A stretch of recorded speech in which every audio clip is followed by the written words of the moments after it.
That's Marco D'Amico. Follow him at MN D'Amico. Read all his latest with RG Media. July 1st can't get here quick enough. I know Canadian fans are chomping at the bit, ready to see what their team is going to do, right? When you look at the pending UFAs coming up in 2025, we spent some time on Monday. Thank you so much for watching that. As always, subscribe and like and support us by supporting our sponsors, BetOnline, betonline.ag, a trusted space in the online gaming community almost for 30 years now with enhanced deposits, whether it's interact withdrawals. For sure, you could do e-transfers to get your money out very, very quickly. We're talking a matter of minutes, not hours or days. The best customer service in the sports online gaming community. Bet online at betonline.ag. When we look at UFAs, former captains, current Stanley Cup champs, top pair defensemen, great playmakers, populate this list. And we spoke about it together, Marco, on Monday about Mitch Marner and the possibilities of whether or not it makes sense to hook up with the Canadiens. And if you missed it, Marco and I go over a couple of teams where it does make sense. Go over to our YouTube page and check it out, like and subscribe. And thank you for those that already have. So we both agree that Mitch Marner is number one on the UFA list when it hits on July 1st. Let's talk about who else is attracted to the Montreal Canadiens, perhaps, or vice versa. I've been talking about this one name for a minute. You saw him score a big goal for Denmark at the World Hockey Championship. Nikolai Ehlers. Can I get your reaction to Nick Ehlers and whether or not, again, we spoke about it Monday, about the surplus of wingers. Nick Ehlers is another winger. I have him as a top 3 in my list. Talk to me about the Jets' big forward who can score goals on the wing. Does he make sense for the Canadiens in your mind? I think he does. I mean, as a target, yes. I don't think he's getting to free agency, in my honest opinion. I think the Jets are going to give him what he wants, probably in the $9 million range or 8.5. You have to lock this guy down, because if they lose Ehlers, then that kills their secondary scoring, right? Because their top line is running roughshod. They also have to try and sign a guy like Gabe Vilardi.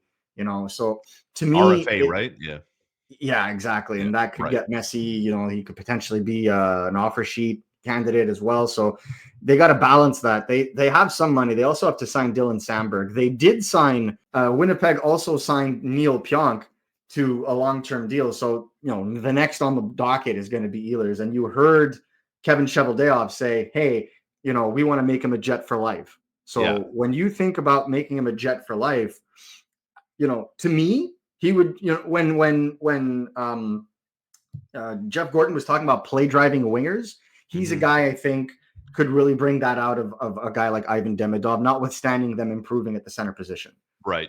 But I think if he hits the market, there's a lot of teams that are going to want to throw money at him. And he would, in my opinion, he'd make, as much as Patrick Laine on the open market. And then there would be questions of ruining the Canadian salary structure and whatnot. Yeah. So I think he fits a lot of what they're looking for. He brings speed. He brings overall competitiveness on both sides of the puck. Really good scorer, something the Canadians need on the wings. And I honestly think that his experience in the playoffs would be invaluable to the team. So obviously it makes sense, but are the Canadians going to throw that money? Because he's not going to sign for like 4 years, right? He's going to ask for a 7-year deal. Correct. And I believe he's 29 going on 30. He is. Exactly. Yes. Are the Canadians at that point where they want to give that length of a contract to a player, hitting 30? I don't think they're there yet. The time, and I know he was quoted by the fourth period about how he would be open to a change of scenery. We remember when Patrick Laine went to Winnipeg and Nick Ehlers, the story was he asked for a jersey. It wasn't like Laine came with gifts in hand. Apparently Ehlers requested a Canadiens jersey from Patrick Laine. And I read into that.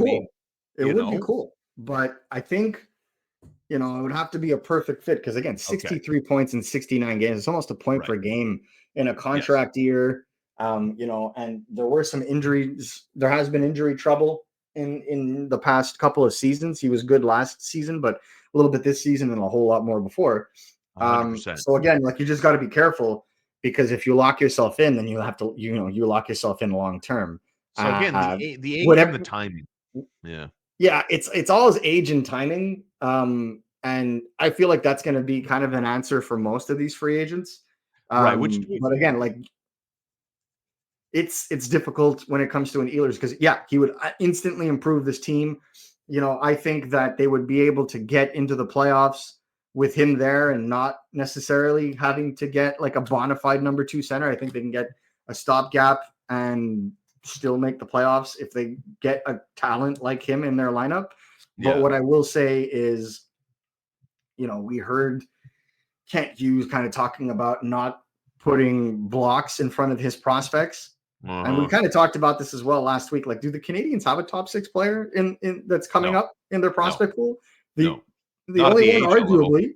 No, exactly.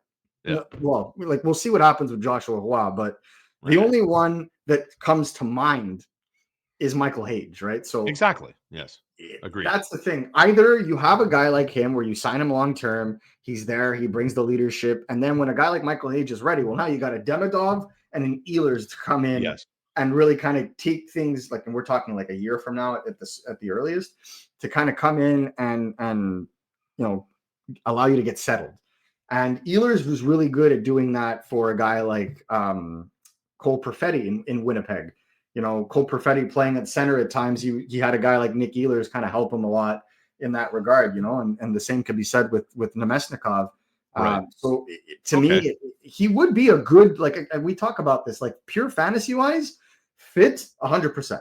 Oh, 100%. 100%. But just money wise and timing wise, as you said, maybe not.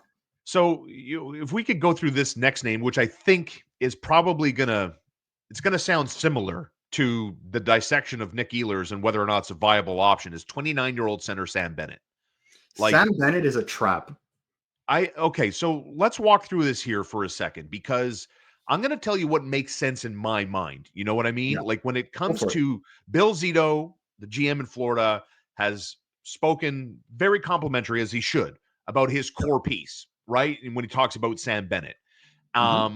I'm curious what his agent Darren Ferris is going to do. He's got a reputation for stressing deadlines. So does Sam Bennett want to stay in South Florida and the luxury and the comfort, how comfortable it is to be there? Because if this is what I see happening, okay? If Sam Bennett tells his agent Darren Ferris, listen, I'm done in South Florida. You know where I think he goes? I think he goes to Toronto. I think the 29-year-old takes his talents to Toronto. They're going to lose Mitch Marner, and they're going to fill the void by getting a guy with championship pedigree. This guy's game rises to the occasion in the playoffs. We saw him with Team Canada again. To me, it's such a trap move. I agree, and that's why it makes sense to Toronto, and that's why it doesn't make sense for Montreal. They're going to fall into the Sam Bennett trap. I'm almost convinced. Well, who drafted Sam Bennett? Yes. Or I take that back. I don't think he drafted. I think it was still Jay Feaster at the time. But he's definitely had experience in Brad Treliving in Calgary with Sam Bennett. He's the one that traded him to Florida in the first place. Right. So he knows what's up, right? And we saw a report that there could be a team considering giving him $10 million on his next deal. And again, I'm going to say this. I know. Well, I mean, that doesn't mean anything. It's a nice thing for him, but I think a lot of people are seeing the playoff production and they're not. Like, the thing with Florida is they're such a well-structured, well-coached team that you can put anybody in that kind of scenario. Yeah. Like look at Loris Storinen, right? He's playing out of his mind, almost a point per game player in his, that in fact is a target that I would look for if I was the Montreal Canadiens, because he's showing increase and increase and increase. And end up costing them a lot, those centers eventually, and they're going to have to move one out. But you look at a guy like Bennett, I mean, I feel like he benefits, obviously he's great at what he does, the power forward persona, playing at center, but that offense in the playoffs, he can play that style, but I'm not sure that his body's going to be able to keep up with that style long-term. And I don't think that he's going to be able to bring that kind of offensive ability away from the Panthers in the playoffs, just because right now he's at his peak. He's playing for a contract. The motivation is there. But what happens? We'll see what happens with Florida. Maybe they win their second cup. Where does that motivation go? A, and B, when you get into a setting where you're given $10 million and all the pressure's on you, how do you respond to that? Right? Like, that's kind of the scenario. And anybody giving this guy more than $8 million, it's rough. He's only had a 150-point season in his career. I get he's money in the playoffs, but this just, to me, it's if you give a player that kind of money because of what he does in the playoffs, you have to be in such good fiscal setting. You have to be in such a good salary cap scenario that adding that 10 mil is what puts you over the top, not what gets you to the dance. And when you're the Leafs, like putting 10 million on him is a surefire. Like if they haven't signed Matthew Nyes and they give 10 million, then immediately someone's going to turn around and offer sheet Nyes. Oh, let's go to the races. Because like you basically could sign Sam Bennett. You would sign you would get offer sheeted for Matthew Nyes, and then they'd have maybe like a couple million. Oh my god! And then they would have to trade off guys from their bottom six and bring in like league minimum players just to be able to fill out their roster, right? So like, to me, it doesn't make sense, Toronto. Well, but you look at a team like the Philadelphia Flyers. They have all the salary cap in the world right now because they unloaded so much. They could thank the Calgary Flames for that. Yeah. Then you look at their prospect pool. Chet Luchenko is the only center that has any potential to be a top 6 center. They're probably going to draft one this summer, right? With the 6th overall pick. You take your pick. I don't think Caleb Dinwiddie is in the cards anymore for them, but there's going to be a Roger McQueen. There may be a James Haggins. We'll see how much he slides, if he slides at all. There's going to be centers available for them. Right. But they want something on their roster to help with Michkov. Well, I think a player like Sam Bennett is prototypical of what the Flyers used to be and want to go back to. That's a good point. I like that. And they have the money. They could afford to throw 10 mil at him now.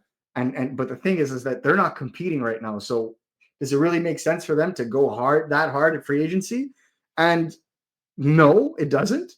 But this is the Philadelphia Flyers. They've been patching through free agency for a long time. Well, let me get your quick take here. I'm going to throw 2 names at you, right? We're going down the list of the top UFAs to hit the market July 1st, 2025. That's Marco D'Amico and Shaun Starr. How about an either or? Okay. And let's bring another Toronto Maple Leaf into the chat. It's John Tavares. What about Dallas's Matt Duchene? We're looking at, Marco laid the groundwork for the surplus of wingers. And if you get caught in that trap, what that might mean as it relates to a potential salary cap crunch for the Canadiens, even with the knowledge of the cap going up. Yeah. But what about, again, looking at that 2C role, looking at that stopgap reality? John Tavares, Matt Duchene. From those two, which one makes sense more than the other as it relates to the Canadiens in the next 2 to 3 years with either of those two guys? I think John Tavares is the player that makes the most sense on paper. Yeah.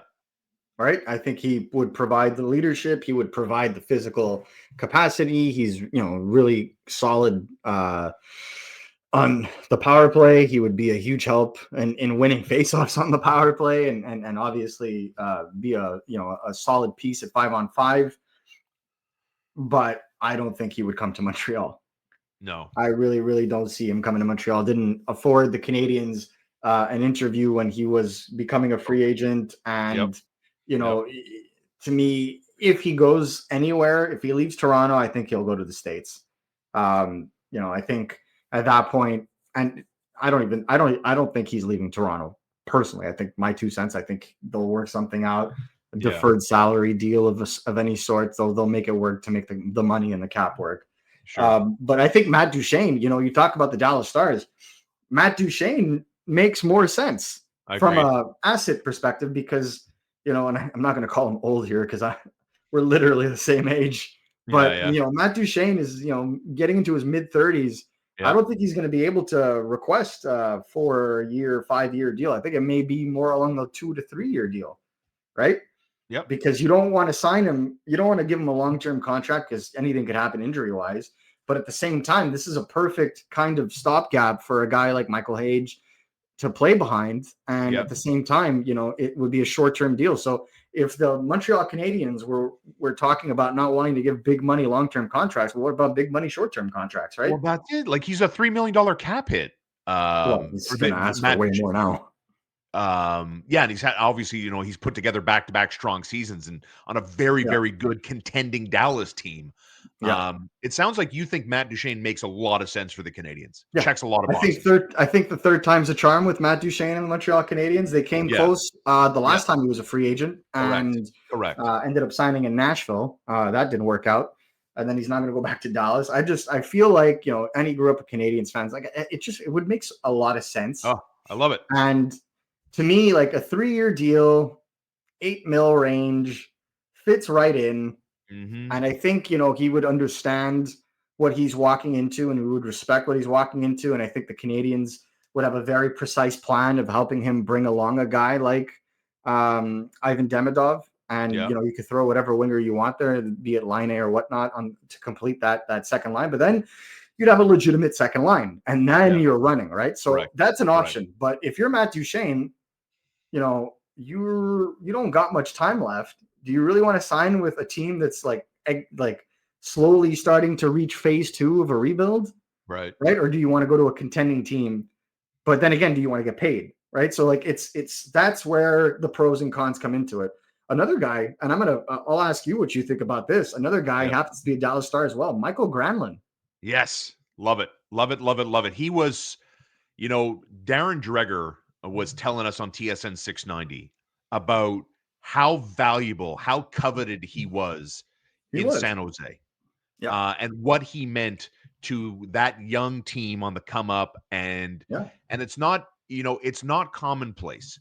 I was watching the Brett Favre documentary. I also watched the Aaron Rodgers doc on Netflix, right? And both guys have one thing in common. I don't think they like each other.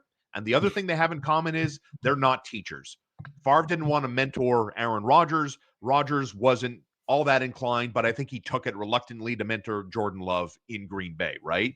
Yeah. And the point I'm making is it doesn't come naturally to everybody. No. So I think it's very complimentary to a Granlund that he is spoken of that way. Yeah. And I'm glad you brought his name up because he's not Mitch Marner. He's not John Tavares. Heck, he ain't even Matt Duchene in terms of name on the marquee. Ooh, I know that guy. I think you got to be in the weeds a little bit to know Mikael Granlund and the reputation. And honestly, the star power isn't there compared to the names that we already spoke of today, Marco. But I think he would be the absolute perfect fit for what this team is trying to do and where they're at trying to do those things. Yeah. How realistic is a Granlund get for Ken Hughes? It depends the money that they're willing to offer. Depends the term. I think he's 30 years old now. Yeah. Just double check. 33. So again, probably not a guy that's going to be asking for a long-term contract, right? Yeah. Or he may be asking, but I don't think many people are going to be offering. But if you're 33 years old, you could offer him a 3-year deal like Duchene, and it may actually cost you less. But the thing is, he checks off a lot of other boxes. He shoots left. Yes. Right? Yes. He's a guy that you can play on the power play that could really help. The only thing is he doesn't necessarily have the coveted size that the Canadiens are looking to add, right? He's closer to 5'11", 5'10", whereas Duchene is, I believe, closer to 6 foot, 6'1". Mm-hmm. So maybe that's kind of the thing. But in terms of the type of vet that you can bring into your lineup, I think he makes a lot of sense. I think he did a lot of good work for Macklin Celebrini and Will Smith. They both spoke really highly of him. People I've spoken to in San Jose really liked him. And I think he's a guy that can make a ton of sense. I know everybody's like, oh, well, Sam Bennett. I get it. I get that you're seeing Sam Bennett now. But Sam Bennett is the flavor of the month. Everyone's going to be throwing themselves at him. Yeah. And I guarantee you it's going to turn into a Milan Lucic situation. Maybe not end up like a Milan Lucic situation, but it's going to be one of those guys that on free agency, when the number is officially signed, if he gets there, people are going to be like, what is this? How is he getting paid more than X?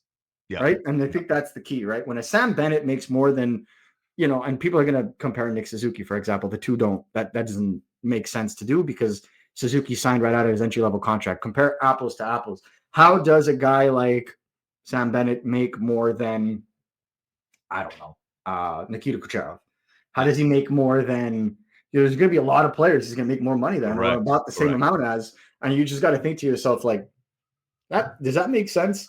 And if you're the Montreal Canadiens, you don't want to get into a situation. You're 3 years into a rebuild. You want to get into a situation where you sign a contract that will become a problem for you when it's time to compete. I think that's well said.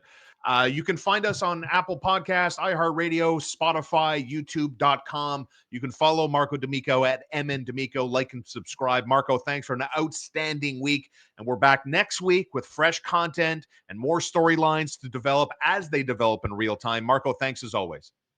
Always a pleasure, guys.